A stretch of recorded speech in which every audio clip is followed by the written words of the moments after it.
बिस्मिल्लाहिर्रहमानिर्रहीम। अस्सलाम वालेकुम डियर स्टूडेंट्स, मैं हूं मोहम्मद वाजिद, आपका बायो टीचर। आज हम इंशाल्लाह 9 बायो का नेक्स्ट टॉपिक पढ़ेंगे जिसका नाम है सेलुलर ऑर्गेनाइजेशन। जिस तरह हमने पिछले लेक्चर्स के अंदर लेवल्स पढ़े हैं, उनमें से एक लेवल आपने पढ़ा था सेल लेवल, ठीक है ना। आज सेल लेवल को हम इस तरीके से एक्सप्लेन करेंगे कि इसका एक लॉन्ग क्वेश्चन बन जाएगा।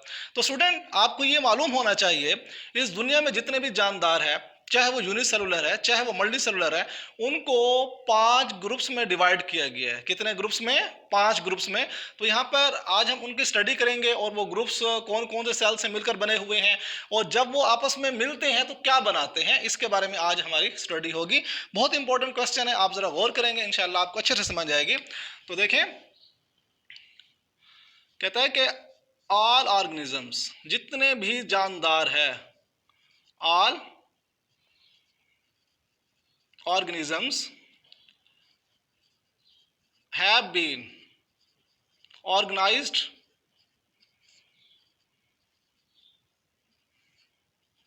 तमाम जानदारों को तरतीब दी गई है, ऑर्गेनाइज्ड किया गया है, ठीक है ना, इनटू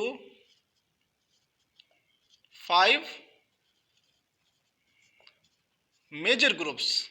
कितने ग्रुप्स हैं? 5 मेजर ग्रुप्स के अंदर इनको डिवाइड किया गया है जानदारों को। तो वो 5 ग्रुप देखते हैं कौन कौन से हैं। तो उसमें पहला ग्रुप आप देख लें, पहला ग्रुप है प्रोकैरियोट्स। कौन सा है? प्रोकैरियोट्स, ठीक है। अच्छा, जो दूसरा ग्रुप है, दूसरे ग्रुप का नाम हम रखेंगे प्रोटिस्ट्स। क्या नाम रखेंगे? प्रोटिस्ट्स। जो थर्ड वन है उसका नाम है फंजाई। फंजाई, ठीक है ना। अब जो नेक्स्ट वन ग्रुप है उसका नाम है प्लांट्स, और नेक्स्ट वन उसका नाम क्या है? एनिमल्स। तो स्टूडेंट, इस दुनिया के अंदर जितने भी सांस लेने वाली चीजें हैं, जितने भी जानदार हैं, उनको हम इन ग्रुप्स के अंदर रखते होते हैं। किन में? Prokaryotes, प्रोटिस्ट्स, fungi, plant and animals, ठीक है ना। तो आज हम ये देखेंगे कि ये जो जानदार है कौन कौन से सेल से मिलकर बने हुए हैं, कौन से बेसिक सेल्स हैं जिससे ये बने। आपको खुद को पता है कि लाइफ का, जिंदगी का जो बेसिक यूनिट है वो सेल है। तो तमाम के तमाम ग्रुप्स हैं वो सारे के सारे किससे मिलकर बने हुए हैं? सेल से मिलकर बने हुए हैं, ठीक है। तो हम देखते हैं कि सेल्स कौन कौन से हैं। यहां पर हम कहते हैं 2 basic type of cells are found in animals, ठीक है ना। अब 2 बेसिक तरह के सेल्स हैं जिससे ये पूरे जानदार बने हुए हैं। तो हम यहां पर जरा डिस्कस करते हैं सेल्स। काइंड्स ऑफ सेल्स भी आप लिख लें, काइंड्स ऑफ सेल।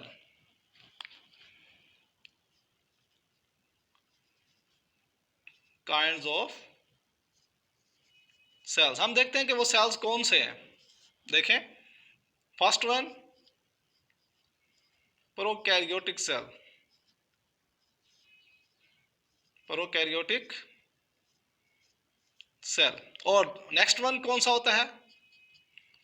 यूकैरियोटिक।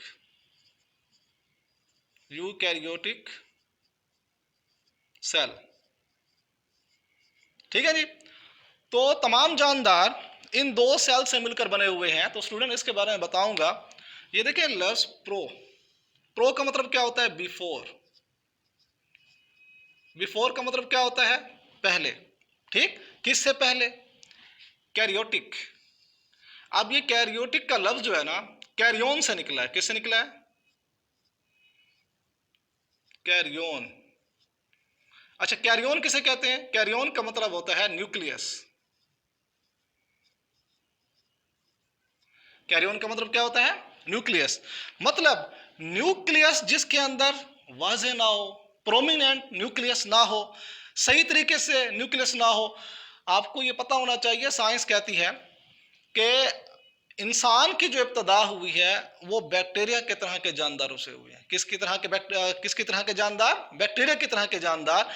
और वो जानदार जिनमें वाज़े न्यूक्लियस भी नहीं था, ठीक है ना।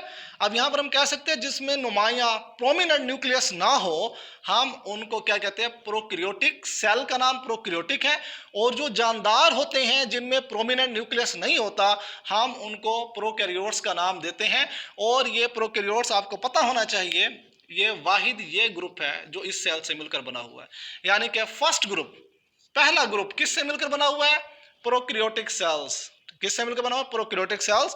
तो स्टूडेंट देखें, प्रोकैरियोट्स इस ये बैक्टीरिया का भी एक ग्रुप है। किसका ग्रुप है, बैक्टीरिया का ग्रुप है। इसको मुनेरा, किंगडम मुनेरा भी कहते होते हैं। किस क्या कहते हैं, मुनेरा, ठीक है ना। अब किंगडम मुनेरा यानी कि मुनेरा, अब यहां पर हम ये भी कह सकते हैं कुछ प्रोकैरियोटिक और यूकैरियोटिक जानदार मिल करना फिर प्रोटिस्ट बनाते हैं। फंजाई का आपको पता है, हीटोट्रॉफिक एक तरह का हम कह सकते हैं। और प्लांट आपको ये भी पता है प्लांट्स क्या होते हैं, एनिमल्स क्या होते हैं। इसकी स्टडी इंशाल्लाह एक एक करके सारी आएगी। तो आपने अभी इतना याद रखना है कि जो जानदार जितने भी इस दुनिया के अंदर पाए जाते हैं उनको 5 ग्रुप्स में डिवाइड किया गया है। वो कौन कौन से हैं, प्रोकैरियोट्स हैं, प्रोटिस्ट्स हैं, फंजाई है, प्लांट है, एनिमल्स हैं, ठीक। अब जो पहला ग्रुप है प्रोकैरियोट्स, वो कौन से सेल से मिलकर बना हुआ है, प्रोकैरियोटिक सेल। प्रोकैरियोटिक सेल कौन सा होता है, जिसमें प्रोमिनेंट न्यूक्लियस ना हो, वाज़े न्यूक्लियस ना हो, ठीक है। पहले साइंसदान कहते थे कि पहले दुनिया जब बनी थी तो एक बैक्टीरिया एक सेल था। इंसान की इब्तिदा भी एक सेल से हुई, वो कहते हैं, ठीक है। और वो बैक्टीरिया था। बैक्टीरिया जो जो मॉडर्न शेप में आता गया, वो इंसान भी उसी से बन गया, ठीक है। लेकिन ये इस्लामी लिहाज से नहीं है। इस्लाम में यही है कि आदम अलैहिस्सलाम यहाँ पर आए थे, ठीक। अच्छा, नेक्स्ट वन देखें। अब यहाँ पर हम कहते हैं नेक्स्ट वन, यू। यू का मतलब क्या होता है, करेक्ट। क्या मतलब होता है, करेक्ट।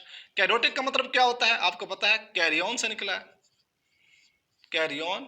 कैरियन का मतलब क्या होता है, न्यूक्लियस। अब यहां पर आप देख लें, करेक्ट न्यूक्लियस मतलब जिसमें वाज़ेह प्रोमिनेंट न्यूक्लियस जिसमें पाया जाए, उसको हम क्या कहते हैं, यूकैरियोटिक सेल का नाम देते हैं। स्टूडेंट क्या नाम देते हैं, यूकैरियोटिक सेल का नाम देते हैं। तो यहां पर आप देखें, बाकी ये जो 4 ग्रुप्स है, ये वाले, ये चारों के चारों ग्रुप किससे मिलकर बने हुए हैं, यूकैरियोटिक सेल से मिलकर बने हुए हैं, ठीक है। और इनमें वाज़ेह नुमाया प्रोमिनेंट न्यूक्लियस पाया जाता है। तो स्टूडेंट उम्मीद है कि ये चीज़ आपको समझ आ गई होगी। अब हम जो नेक्स्ट स्टडी करने वाले हैं, हम देखना चाहते हैं यही जो प्रोकैरियोटिक सेल है, यूकैरियोटिक सेल है, जब ये ऑर्गेनाइज्ड होते हैं तो कौन कौन से जानदार बनाते हैं, ठीक है। तो उन जानदारों के हम यहाँ पर नेम लिख लेते हैं। देखें, फर्स्ट वन जो पहला जानदार ये बनाते हैं, हम ये कह सकते हैं वो यूनिसेलुलर है। कौन सा है, यूनिसेलुलर। यूनिसेलुलर ऑर्गेनिजम्स या यूनिसेलुलर ऑर्गेनाइजेशन भी आप इसको लिख सकते हैं, यूनिसेलुलर ऑर्गेनिजम्स भी लिख सकते हैं, ठीक है ना। यूनिसेलुलर ऑर्गेनाइजेशन, ठीक है। मतलब इनके मिलने से, इनके ऑर्गेनाइज्ड होने से कौन कौन से जानदार वजूद में आते हैं। आपको पहला मैंने बताया यूनिसेलुलर ऑर्गेनाइजेशन। उसके बाद जो नेक्स्ट वन होते हैं, ऑर्गेनाइजेशन लिख लें या ऑर्गेनिजम्स लिख लें, ऑर्गेनिज्म लिख लें वही बेहतर है, ठीक है। उसके बाद आप colonial, colonial type organisation, colonial type of organisation.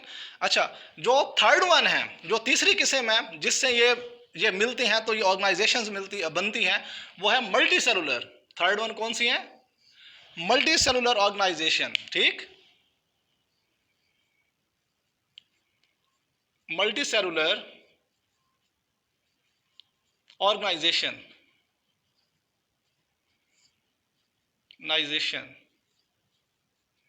इंशाल्लाह इनके हम अलग अलग डिस्कस भी करेंगे। फिलहाल आपको इसका इंट्रोडक्शन कराया जा रहा है।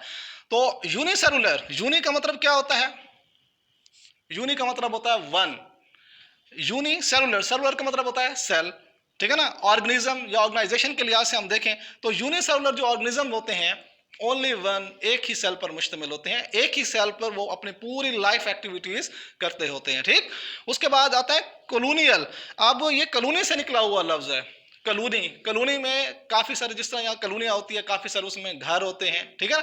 अब ये होते यूनिसेलुलर है लेकिन वो कॉलोनी बना के रहते हैं, क्या बना के रहते हैं? कॉलोनी बना के रहते हैं। और नेक्स्ट वन है multi cellular organisation. Multi cellular organisation कौन से होते हैं? जो एक से ज्यादा सेल से मिलकर बने होते हैं।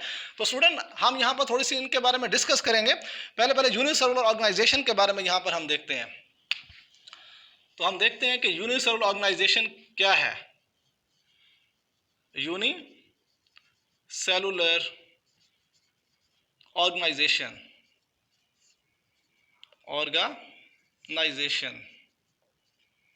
अब यहां पर हम ये देखते हैं कि इसमें क्या होता है, ठीक है ना। यहां पर मैं ये कहूंगा ओनली वन सेल, सिर्फ एक सेल मिलकर पूरे लाइफ बनाती है, एक ऑर्गेनिज्म की पूरी लाइफ। ओनली वन सेल, हम यहां पर लिख लेते हैं, ओनली वन सेल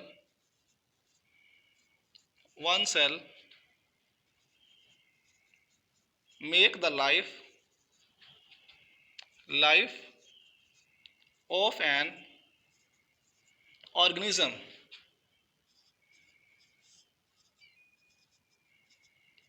मतलब सिर्फ वन सेल पूरे जानदार की लाइफ बनाता है, ठीक। ओनली वन सेल, एक ही सेल, ठीक। उसके बाद आप देखें जितने भी लाइफ की एक्टिविटीज होती है वो डिपेंड किस पर करती है? इसी एक सेल के ऊपर। ऑल लाइफ एक्टिविटीज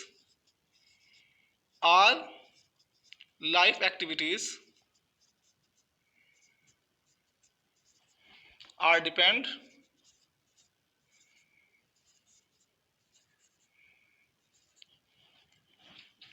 ओनली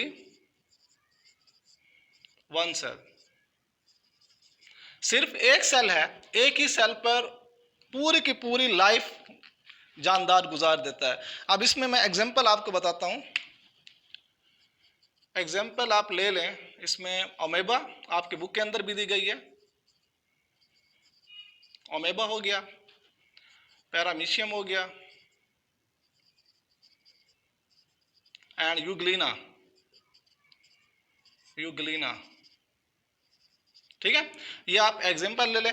ओमेबा, जिस तरह आप इसकी डायग्राम भी जानते हैं कि ओमेबा की डायग्राम आप जैसे भी बना सकते हैं, अब वो शो हो जाती हैं, लेकिन आपने उसके दरमियान में उसका ऑर्गेनेली बना देना है, न्यूक्लियस बना देना है। ये कुछ इस तरह से इसकी स्ट्रक्चर होती है और सेंटर पे आपने क्या बना देना है? कोई भी मतलब उसका न्यूक्लियस बनाना है ताकि पता चले कि ये अमेबा है।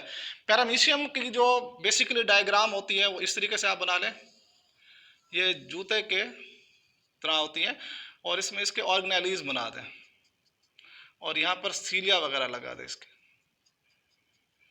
ठीक है।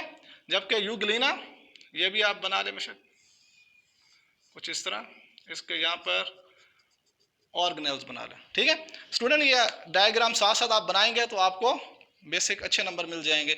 तो स्टूडेंट ये आपको मैंने यूनिसेलुलर ऑर्गेनाइजेशन के बारे में बताया कि सिर्फ एक सेल पूरे जानदार की लाइफ बनाता है, जिंदगी बनाता है, ठीक है ना। और जानदार जितने भी लाइफ एक्टिविटीज करता है, ठीक है ना, उसकी एक्टिविटीज सिर्फ एक सेल के ऊपर डिपेंड करती है। उसमें मैंने आपको एग्जांपल्स भी बताई है, अमेबा है, पैरामीशियम है, यूग्लिना है, ठीक है ना। इसकी तरह बैक्टीरिया कई जानदार है जो यूनिसेलुलर है। तो स्टूडेंट हम नेक्स्ट वन चलते हैं। नेक्स्ट कौन सी हम पढ़ेंगे? Colonial organisation. तो हम इसमें देखते हैं कि कॉलोनियल ऑर्गेनाइजेशन के अंदर क्या होता है। तो स्टूडेंट कॉलोनी का मतलब क्या होता है? कॉलोनी का मतलब होता है कि जहां पर जानदार इकट्ठे रहते हैं, ठीक है ना, उसको हम क्या कहते हैं? कॉलोनी कहते होते हैं। तो यहां पर हम कॉलोनियल टाइप ऑफ ऑर्गेनाइजेशन पढ़ेंगे। Colonial organisation.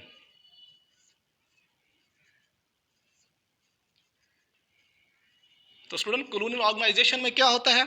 जिसमें जानदार कॉलोनी बना के रहते हैं, इकट्ठे रहते हैं।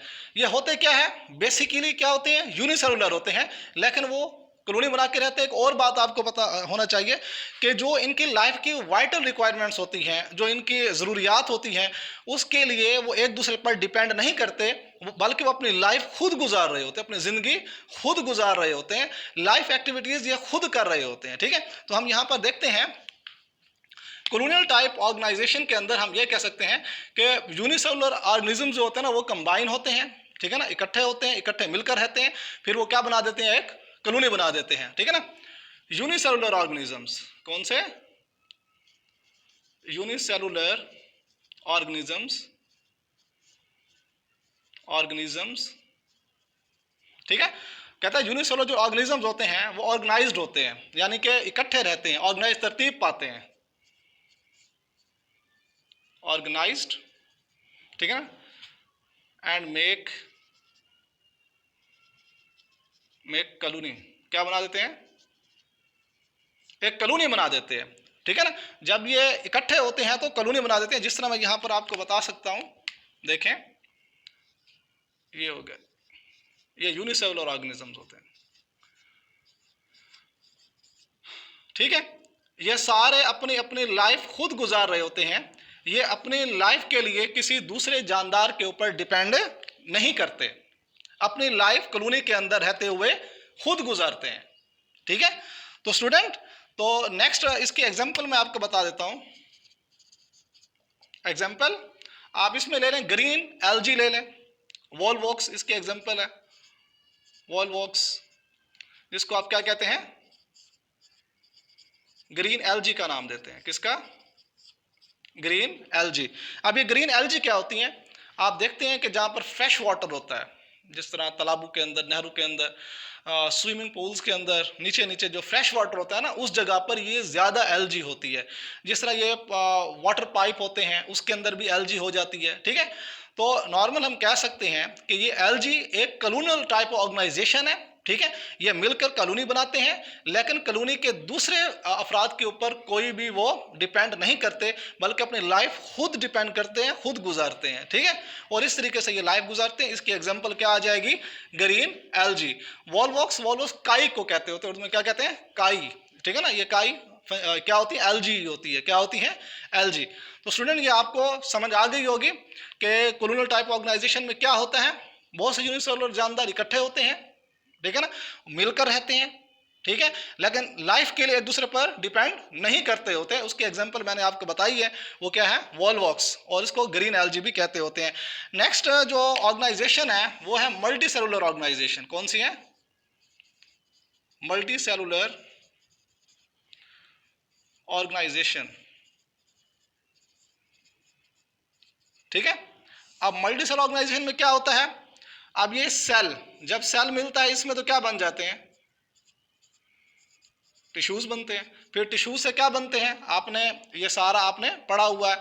सेल जब मिलते हैं तो क्या बनता है, टिश्यू। टिश्यू से क्या बनते हैं, ऑर्गन्स। ऑर्गन से क्या बनते हैं, ऑर्गन सिस्टम्स, ऑर्गन